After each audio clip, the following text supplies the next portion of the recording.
Insider of the Memphis Tiger Network. I'm Jeff Brightwell alongside Richard Mulrooney. And Coach, didn't get a chance to talk to you last week. You were on the road. Let's start off with the match at UCA. A frustrating game, a one-goal loss. So that's a pretty solid team. Absolutely, yeah. Obviously disappointed about it. And again, we just sort of started the game a little sluggish. UCA came out on firing on all cylinders, got us for 2, and then Raul caught fire at the end of the half. Obviously was able to create a PK, finished a free kick, so it breathed new life into us. Second half was just back and forth. I wouldn't say that they dominated us and we didn't do that to them.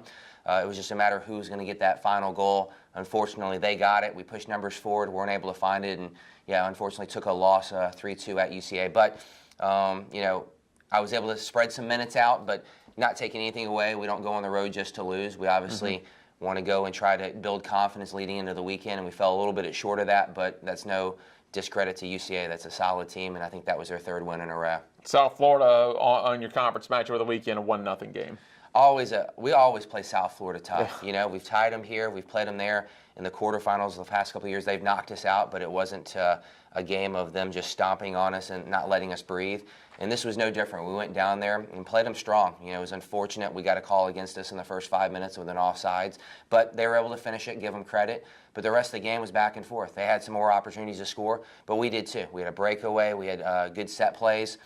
Just weren't able to finish that tying goal, or find that tying goal rather, and took a 1-0 loss. But it was a game that it was fun to watch. It was a good one to be a part of, but there's no moral victories in this. We obviously lost a chance on getting 1 point or even 3, and now we find ourselves looking to get some points in the next couple matches.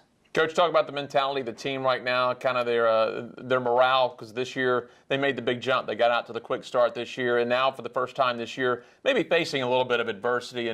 But you only have 2 matches left, and there's still a lot that's attainable. Absolutely. We're still, while we had some young players last year, they're only sophomores now, we're still starting 2 or 3 freshmen. So it's a learning curve. I think we started out very quickly. It was a new novelty. Yeah. We're all flying high, and it's starting to set in now that it's a grind. It really is. And not only a grind, but when you start conference play, it's a different beast than playing the first couple weeks of the year that, they're non-conference games, some teams that maybe you haven't played a lot. So I think they're starting to figure it out. And we as a team are figuring out that it's a challenge every single game. And I think we've been up for most of them. There's some that we haven't been.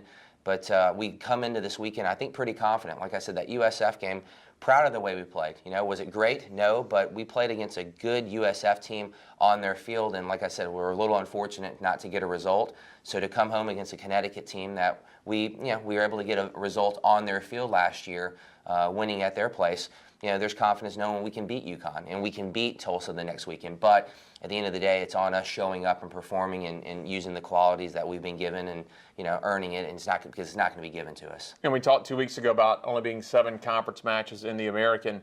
Not only does it make points very critical, it also means there can be some wild swings in the standings just in one weekend. It's a possibility. With just 2 matches left, you can go to where you are right now all the way up to 2nd place and be in the conference tournament. That's just the way it stacks up. So that makes these 2 matches huge for you. Absolutely. The parity is unbelievable. Just 2 weeks ago, SMU hadn't won a game. Now they've won 2 in a row.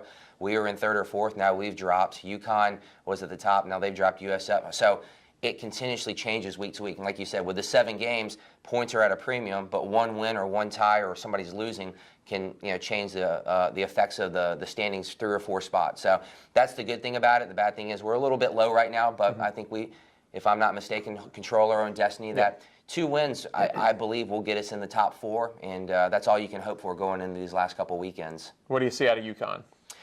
I see a team that's lost a couple games in a row. They understand that they're going to be coming in looking for points, and I think that they've probably scouted us pretty well. They know how we played last year, but at the end of the day, they probably want to host the conference tournament. They still have that opportunity being in 2nd or maybe 3rd right now.